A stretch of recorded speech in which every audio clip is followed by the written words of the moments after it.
جنوبی کشمیر کے ترال میں وکست بھارت سنکلپ یاترا کے حوالے سے جاری تقریبات کا سلسلہ آج اپنے اختتام کو پہنچا۔ اس سلسلے میں آج علاقے کے پنگلش گاؤں میں ایک پروگرام منعقد ہوا، جس دوران مختلف سرکاری اسکیموں کے بارے میں شرکاء کو جانکاری دی گئی، جبکہ تقریب میں موجود مقررین نے موضوع کے حوالے سے اپنے تاثرات پیش کیے۔ پروگرام میں block development officer Tral doctor Mohammad Ashraf مہمان خصوصی کے بطور موجود رہے۔ اس دوران مختلف محکموں کی جانب سے کاؤنٹرز بھی لگائے گئے تھے، جن کے ذریعے لوگوں کو آگاہی فراہم کی جا رہی تھی۔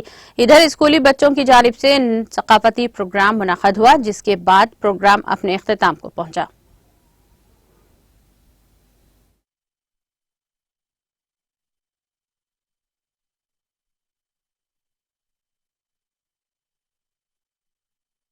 کی بات کرتے ہیں، اگر میں رورل ڈیولپمنٹ سے ہی شروع کروں تو اگر ہم پی ایم اے وائی کی بات کریں گے، آج کے ڈیٹ میں ہمارے بلاک میں پی ایم اے وائی سیچوریٹڈ ہے۔ اب پانی کی بات کریں گے، جے جے ایم میں پانی والا سیچوریٹڈ، ہر ایک گل میں نل ہے، وہ سیچوریٹڈ ہے۔ اب آیوشمان بھارت کے گولڈن کارڈز کی بات کریں، میرے ڈاکٹر صاحب میرے دائیں بیٹھے ہوئے ہیں، تو سیچوریٹڈ ہے۔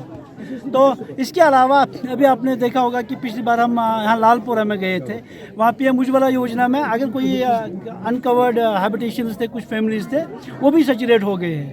ٹھیک ہے، ابھی اگر کہیں بھی ضرورت ہوگی سیچوریٹ کرنے کی، یہ پروگرام ہی ایسا ہے کہ جیسا کہ ہمارے آنریبل پرائم منسٹر صاحب نے اس کا جو ایم ہے، that is to reach to the unreached. جو ابھی ہم جو وکست بھارت وغیرہ کر رہے ہیں، یہی موٹیو ہے کہ جو ابھی اس ہر شخص کے پاس جانا ہے جو اس کا حقدار ہے، تو وی آر آن ٹریک، انشاءاللہ کوئی نہیں رہے گا۔ جتنے بھی فلیگ شپ پروگرامز ہیں جو ان کے حقدار ہے ان تک کا ہر ایک لابھ پہنچے گا۔ ایکچولی جو 27 سے قبل ہے، آپ نے شاید یہاں پہ دیکھا ہوگا کہ جتنے بھی لائن ڈپارٹمنٹس کے ساتھ ڈیمانڈس ہیں، لوگوں کی ڈیمانڈس کب بڑھتی ہے؟ جب کام زیادہ ہوتا ہے تو لوگوں کی ڈیمانڈس اور بڑھتی ہے۔ دیٹ از وائی کہ جب لوگوں نے دیکھا یہ کام بھی ہو گیا، وہ کام بھی ہو گیا، وہ کام بھی ہو گیا، تو اور ڈیمانڈس بڑھنے لگی ہے۔ تو انشاءاللہ جتنے بھی ان کے جو ڈیمانڈس ہیں، keeping the financial position into consideration different departments کا بجٹ ایلوکیشنز کو دیکھتے ہوئے، تو وہ ڈپارٹمنٹ جیسا کہ ہم نے سبھی ڈپارٹمنٹ سے بات کی ہے، they will prioritise all these demands according to their fund allocation, اور جو اس کا پرائورٹی ہو، کام کس نوعیت کا ہوگا، and every department is doing their level best, اور جو جائز اور